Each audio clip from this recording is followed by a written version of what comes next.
of the century, I said my goodbyes. Who came up with the title? Oh, well, the title is the name of one of the songs on the album, so it just seemed to kind of sum up kind of the mood of the record.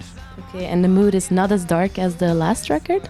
Well, I don't think it would be possible to make a record as dark as the last one. We felt, whoa, we really went to, the darkest recesses of the human soul on this one. So we wanted to do something that had a little bit more hope this time around. For what it's worth, come on, lay with me, 'cause I'm on fire.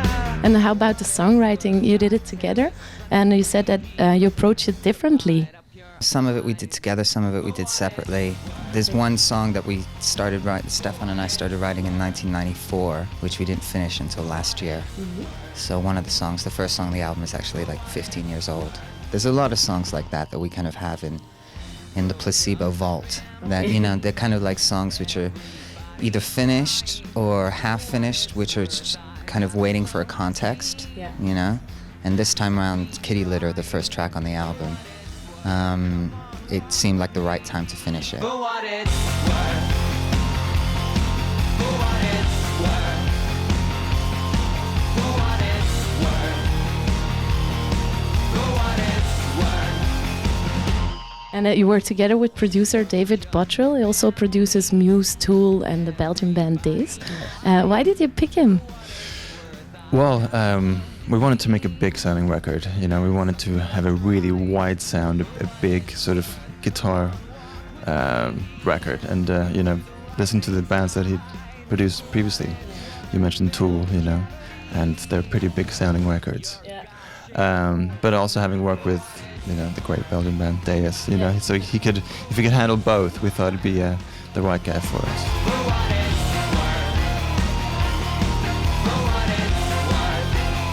You found a new drummer, and I guess the search must have been difficult, no?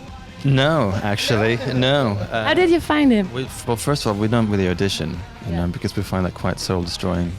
Then one day we just got this little sort of email, and it was from Steve Forrest, and we'd known him from previously having had his old band support us in the States, so we knew he was a good drummer. And we just had a couple of phone conversations and realized that he was actually quite a cool guy too. Okay. So we flew him over and jammed for a couple of weeks, and that seemed to work too. Actually, after I contacted them and I get a phone call from this guy saying, "Yeah, why don't you come to London for a couple of weeks and jam and hang out?" I was ecstatic. It was brilliant. It was a real sort of, holy shit, I have another shot at this sort of thing. And so I was really, really happy. And then when I met up with them, it just got better, and it keeps getting better even up until today. I mean, it just keeps getting better and better and better, so. No one cares when you're out on the street, picking up the pieces to make ends meet. No one cares when you're down in the gutter, got no friends, got no lover. You have a busy summer ahead. You're on almost every European bill. Are you looking forward to it? I guess so, yeah. I mean, it'll be good to get back on stage. We've got a brand new band. Yeah. And a whole new lineup in the live band. So, and everybody in the band sort of enjoys each other's company, which is quite refreshing.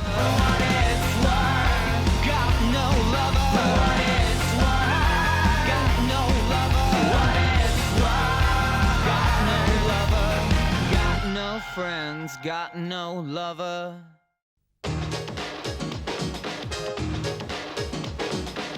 This is the Music Factory.